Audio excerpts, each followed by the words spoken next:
Ya, sadar. Sallallahu ala Muhammad sallallahu alaihi wasallam sallallahu alaihi sallallahu ya Nabi salam alaika ya Rasul salam alaika ya Habib salam alaika salawatullah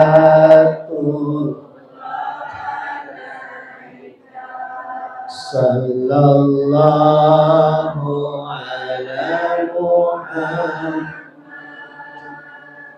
sallallahu alaihi wasallam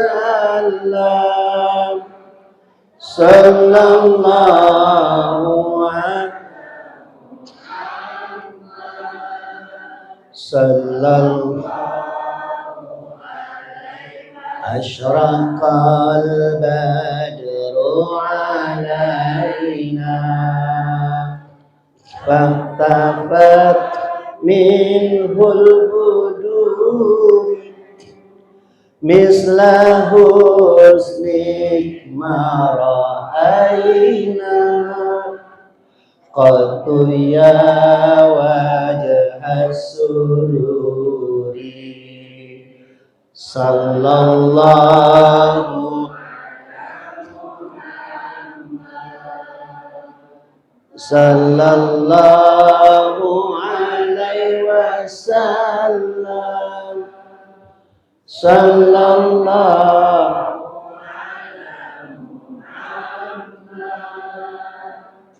sallallahu anta syamsun anta badrun anta nurun fawqa nuri anta iksiru wa ghali anta misbahu suduri sallallahu ala sallallahu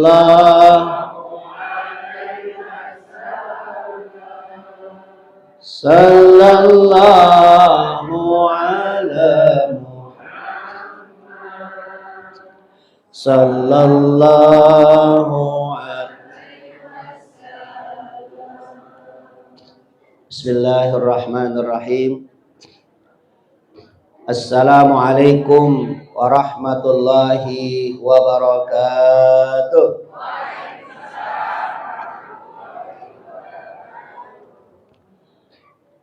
Alhamdulillahi wa kafa wassalatu wassalamu ala nabiyil mustafa al-hadil mujtaba wa man sara ala nahjihi waqtafa subhanaka la ilma lana illa ma 'allamtana innaka antas sami'ud du'a asyhadu an la ilaha illallah syahadatan tarfa'u qailiha ila darajatil ula wa asyhadu anna muhammadan abduhu wa rasuluh ahlu sidqi wal wafa Allahumma salli wa sallim wa barik ala sayyidina Muhammadin wa ala alihi wa ashabihi wa man ihtada amma ba'du. Faqala Allah ta'ala fi kitabihil karim wa huwa asdaqul qailin. A'udzu billahi minasy syaithanir rajim. Bismillahirrahmanirrahim. Subhanalladzi asra bi 'abdihi lailan minal masjidil haram ilal masjidil aqsa alladzi barakna haulahu linuriyahu min ayatina innahu huwas samiul basir. Shadaqallahul azim. Yang saya hormati dan saya muliakan pada para tuan guru kami, wabil khusus Kiai Haji Fahrudin Al-Bantani yang sudah ada di tengah-tengah kita, yang tadi menyampaikan ceramahnya Ustadz Mibdat Abdul Ghani, ada Ustadz Subhan Al-Hashimi, ada Ustadz Syahruddin, Ustadz Nurhalis, dan para atlet yang lain, dan juga para tokoh masyarakat DKM Masjid Kuba, serta para jamaah yang saya tidak sebutkan satu persatu. Mudah-mudahan kita yang ada di sini semua adalah orang-orang yang senantiasa diberkahi oleh Allah Subhanahu wa taala. Mudah-mudahan duduknya kita di tempat ini duduk yang dapat memberikan manfaat buat kita semua. Semoga orang-orang yang hadir ke tempat ini, dari langkahnya dari rumah ke masjid ini, setiap langkah Allah balas dengan satu kebaikan, Allah angkat satu derajat, dan Allah hapuskan segala dosa-dosanya. Semoga yang sakit pada hari ini diangkat penyakitnya oleh Allah. Yang punya hutang pulang dari sini mudah-mudahan dilunasi oleh Allah Subhanahu wa taala. Waktu utang kayaknya aminnya gede. Wajah-wajah pada punya utang semua nih. Bapak Ibu yang berbahagia, ini bulannya Sya'ban tapi acara Isra Mi'raj. Enggak apa-apa kan? Di dalam ayat yang saya bacakan tadi, subhanalladzi asra bi abdihi. Maha suci Allah yang telah menjalankan. Asra dijalankan. Kalau sara yasri, sarian itu jalan pada malam hari. Asra diperjalankan pada malam hari. Jadi kalau ada orang keluar malam, kemudian suaminya keluar malam, ditanya sama istrinya, mau kemana bang? Mau Isra. Padahal mau keluyuran. Kenapa? Karena Isra ini adalah jalan pada malam hari. Allah mengisrakan hambanya yang Nabi kita Muhammad sallallahu alaihi wasallam dari Masjidil Haram yang berada di kota Mekah, kemudian sampai Masjidil Aqsa yang berada di Palestina, lalu kemudian setelah itu diangkat oleh Allah Subhanahu wa taala dengan Mi'raj ke Sidratil Muntaha, ke tempat yang paling tinggi. Jadi Mi'raj itu adalah su'ud, naik. Jadi kalau Isra itu adalah rihlatun ardiyatun qudsiyatun, rihlah yang suci yang dilakukan oleh Nabi kita dari Masjidil Haram ke Masjidil Aqsa. Sedangkan Mi'raj adalah naik dari Masjidil Aqsa kepada sampai ke Sidratil Muntaha, tempat yang paling tinggi. Jadi aroja itu artinya naik. Kalau ada anak-anak yang naik ke punanggah orang, namanya apa? Itu mamaling. Bukan Mi'raj ya. Bapak yang berbahagia, Isra Mi'raj ini terjadi setelah Nabi kita Muhammad sallallahu alaihi wasallam mendapatkan musibah, ujian dari Allah, yaitu di mana orang-orang yang selama ini menjadi pembela nomor satu di dalam dakwah Nabi kita Muhammad sallallahu alaihi wasallam, maka Allah menghibur Nabi kita, linuriyahu min ayatina, untuk kami perlihatkan di antara tanda-tanda kekuasaan kami. Apa yang dialami oleh Nabi kita? Wafatnya orang yang paling dicintai oleh Nabi kita. Yang pertama adalah Siti Khadijah. Seorang yang mengerahkan segala apa yang dia miliki, harta, benda, pikiran, untuk membela dakwah Nabi kita Muhammad sallallahu alaihi wasallam. Yang kedua adalah pamannya Rasul Abu Thalib. Dia pasang badan, mengorbankan segala apa yang dimiliki untuk membela Nabi kita Muhammad sallallahu alaihi wasallam. Maka disebut Amul Huzn, bukan hanya sekedar beliau ditinggal mati oleh istri dan pamannya, tetapi dikatakan dalam sejarah seakan-akan pintu-pintu dakwah ini semakin sempit. Kenapa? Karena orang-orang kafir Quraisy semakin leluasa untuk menyakiti, menzolimi Nabi kita Muhammad Sallallahu Alaihi Wasallam. Maka hiburannya adalah Nabi kita diajak oleh Allah, malaikat Jibril, malaikat Mikail untuk diisrakan dari Masjidil Haram ke Masjidil Aqsa, kemudian ke Sidratul Muntaha. Pelajaran yang bisa kita ambil adalah kita kadangkala ketika jarang-jarang ke masjid, sholat nggak pernah kelihatan, ditanya, lu kemana nggak ke masjid? Wah lagi susah banget, kata dia. Wah lagi banyak musibah. Coba, lagi banyak musibah malah nggak sholat, malah nggak ke masjid. Kalau dia nggak ke masjid, susah tawa. Kalau masjid kan kita suka ketawa kan? Ya, ketemu orang senyum, apa kabar? Mudah-mudahan sehat, didoain. Ya. Tapi kalau di rumah,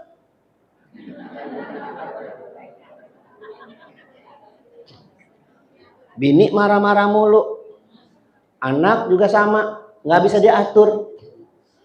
Kemudian sakit, apa coba kalian kepikirin?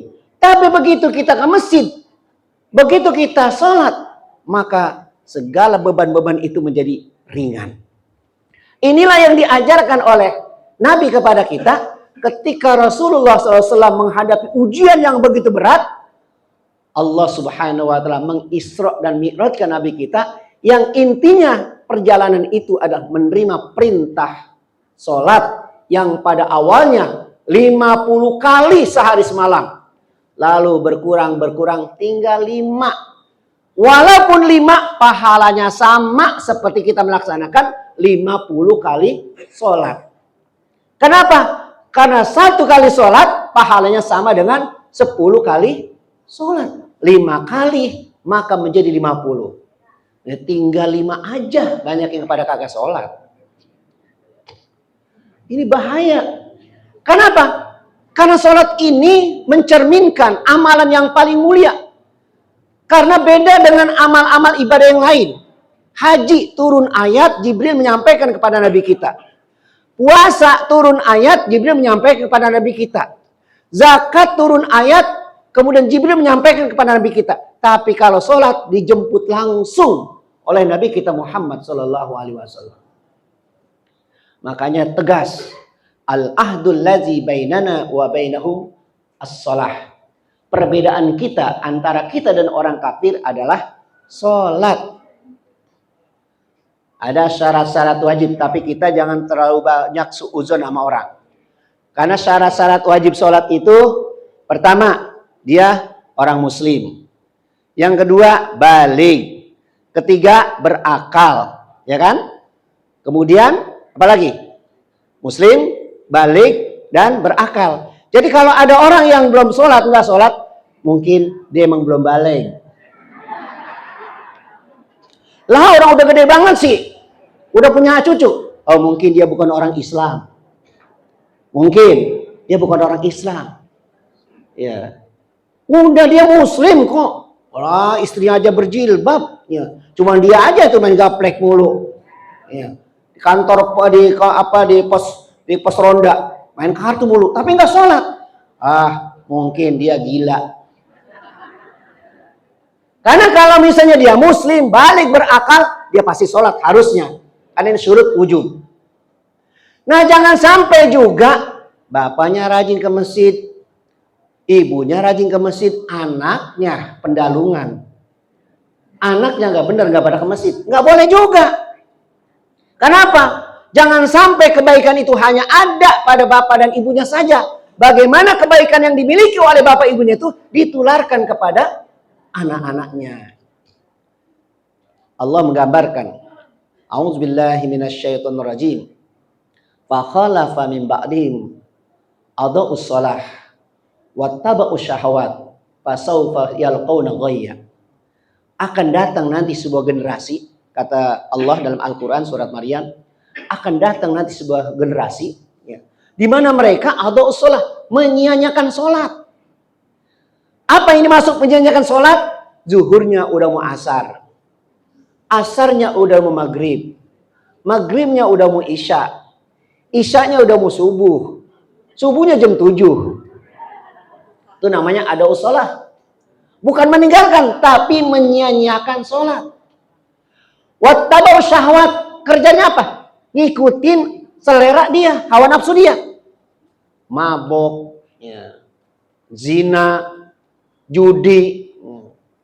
Walaupun pakai online segala kan. Judi.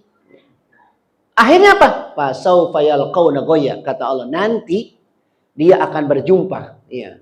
Ghayya itu dalam beberapa tafsir mengatakan adalah sebuah lembah. Lembah di dalam neraka jahanam yang sangat dalam. Yang sangat dalam dan sangat panas. Dan itu disiapkan buat orang-orang yang melalaikan sholat, menyia-nyiakan sholat, yang kerjanya di dunia banyak melakukan perbuatan maksiat, dicemplungkan di dalam ghayya. Dia dalam kondisi betul dalam keadaan benar-benar sesat. Nah, jangan sampai anak kita pada nggak sholat. Anjing aja Pak, masuk rumah kita halangi. Kenapa? Karena dia najis. Nggak boleh anjing masuk rumah kita, karena dia najis. Bagaimana dengan orang yang nggak sholat? Lebih najis mana sama anjing? Kalau anjing mah dalam sifat ada yang masuk surga. Orang yang nggak sholat ada yang masuk surga? Nggak ada. Kalau dia mengatakan, buat apa lu sholat? Lu dari dulu sholat rajin tapi hidupnya susah aja. Mendingan gua kagak sholat, kata dia. Duit gua nggak berseri. Gampang banget rezeki dia. Jangan iri sama orang yang nggak ibadah, rezekinya lancar, gak usah iri. Karena itu ibarat orang kalau mancing lagi diulur tuh. Diulur, dari sentak. Kalau disentak, dia kedap gitu. Orang yang begitu tuh, hidupnya kelihatannya kita iri sama dia karena duitnya banyak, rumahnya gede, mobil 4, istri 4, duit berlipat. Oh, jangan iri yang begitu. Kenapa? Karena mereka bukan dikasih rezeki, tapi istidraj namanya, diulur-ulur, yang suatu saat dia pasti akan dihinakan, dibuat hina oleh Allah Subhanahu wa taala. Ini karena urusannya banyak. Jadi yang pertama, jangan sampai kalau kita lagi susah malah tidak sholat. Kalau kita susah bahkan harus tambah rajin sholatnya. Kenapa? Karena Rasulullah mencontohkan kalau dia lagi banyak urusan, sholat jadi 2 rakaat. Sholat apa? Sholat sunnah. Al-Quran mengatakan wasta'inu bisabri wassalah. Lagi susah harus lebih banyak sholatnya. Sakit, ini kadang-kadang Pak, saya ke rumah sakit tuh, orang udah sakit malah nggak sholat. Kan harusnya kalau orang sakit sholat tambah rajin, ini malah nggak sholat. Pas sakit itu di antara tanda-tanda kematian, malah kagak sholat. Harusnya ketika sakit sholatnya semakin khusyuk. Karena dia nggak tahu besok masih hidup atau tidak. Walaupun sakit bukan syarat-syarat utama kematian. Karena orang lagi duduk begini, hari mati aja kan. Lagi baca Quran, bagus. Lagi baca Quran, lagi sholat. Kadang yang kita khawatir lagi main gaplek, mati. Mati loh, dia mati. Ya, yang kedua. Ya, faedah yang kedua. Isra, perjalanan dari Masjidil Haram ke Masjidil Aqsa. Saya artikan ini adalah keistiqomahan kita dalam beribadah. Ini kadang-kadang kan kita kurang istiqomah kan. Kalau rajin banget. Belum waktunya sholat udah datang ke masjid. Kalau malas banget. Itu nggak istiqomah namanya. Kita istiqomah. Wirid pun begitu. Baca salawat setiap hari berapa? 1000 terus istiqomah tuh. Ya. Apalagi sholat sunnah. Jangan tinggal terus kita laksanakan. Itu namanya istiqomah. Ya, istiqomah. Mi'raj artinya naik. Artinya istiqomah kita amalkan amal ibadah kita, lalu kita tingkatkan terus menerus. Itu inti daripada Isra Mi'raj. Jadi kita jaga amal ibadah kita dengan istiqomah, lalu kita tingkatkan. Kenapa? Khairukum man tala umruhu wa hasuna amaluhu. Sebaik-baik orang itu adalah yang diberikan panjang umur dan semakin baik amal-amalnya. Kenapa? Karena nanti orang kalau sudah kembali kepada Allah, semua menyesal. Yang baik menyesal, Yang tidak baik apa? Apalagi. Yang baik nih, dia meninggal dunia, dia baik. Pengen balik lagi, ngapain? Ngajarin keluarganya. Ngajak keluarganya biar supaya jadi orang baik. Yang tidak baik apalagi? Dalam surat Al-Mu'minun ayat 99 sampai 100. Hatta idza jaa ahadahumul mautu qala rabbirji'un. Ketika datang kepada mereka kematian, mereka berkata, "Ya Allah, balikin saya ke dunia." La'alli a'malu sholihan fima taraktu. Kalau saya dibalikin, bener dah. Saya mau beramal amal soleh yang dulu saya tinggalkan, kata dia. Kata Allah, kalla innahu kalimatun huwa qaila. Bahasa kita, itu omongan yang udah sering banget gue denger. Itu mau omongan udah sering banget omong gitu. Nih kayaknya orang main bola kakinya patah, nggak ke masjid. Emang dari dulu juga nggak ke masjid. Tanya nggak ke masjid, Bang. Kaki ini lagi sakit banget katanya. Ntar juga kalau saya sembuh saya ke masjid dah. Kakinya sembuh ke masjid nggak? Nggak juga. Ada orang incet-incet jalannya. Ke masjid nggak bisa. Tapi kata dia, biar saya sehat muter-muter ke komplek. Sampai berkilo-kilo dia kuat. Jalannya incet-incet. Ke masjid di depan rumahnya nggak bisa. Ada nggak yang gitu? Nggak ada di sini, nggak ada di sini mah, nggak ada. Karena nggak ada yang incet-incet. Iya. Masjid di depan rumahnya nggak sanggup, tapi jalan kaki bisa. Kenapa Pak? Biar sehat, kata dia. Padahal sholat menyehatkan.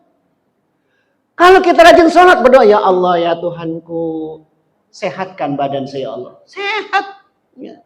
Kenapa? Karena dengan kita berkomunikasi sama Allah, mendekatkan diri kepada Allah, hati kita jadi tenang. Itu kan sakit gara-gara pikirannya kurang tenang. Mikirin apa? Mikirin gak punya duit, pensiun, stres. Ya. Apalagi kita ini, padahal udah tenang. Wa ma min dabatin fil ardi illa Allah rizquha. Selama dia masih hidup, rezeki masih ada. Tapi kalau kantong rezeki udah gak ada, mati dia. Nah, dia, wah udah gak ada, udah kosong, mati dia, udah selesai. Selama dia masih hidup, masih ada rezeki. Gak usah khawatir. Jangan sampai lagi susah malah gak sholat. Sholat diperbanyak. Sholat sunnah, minta kepada Allah. Tenang, walaupun dia nggak punya apa-apa, karena sering sholat, tenang, ya tenang. Kenapa? Wa may yattaqillaha yaj'al lahu makhraja wa yarzuqhu min haitsu la yahtasib. Mudah-mudahan kita semua hidup kita senantiasa diberkahi oleh Allah Subhanahu wa taala.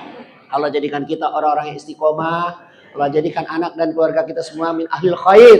Biar supaya kita bisa kumpul bersama-sama dalam surga. Amin ya rabbal alamin. Wassalamualaikum warahmatullahi wabarakatuh.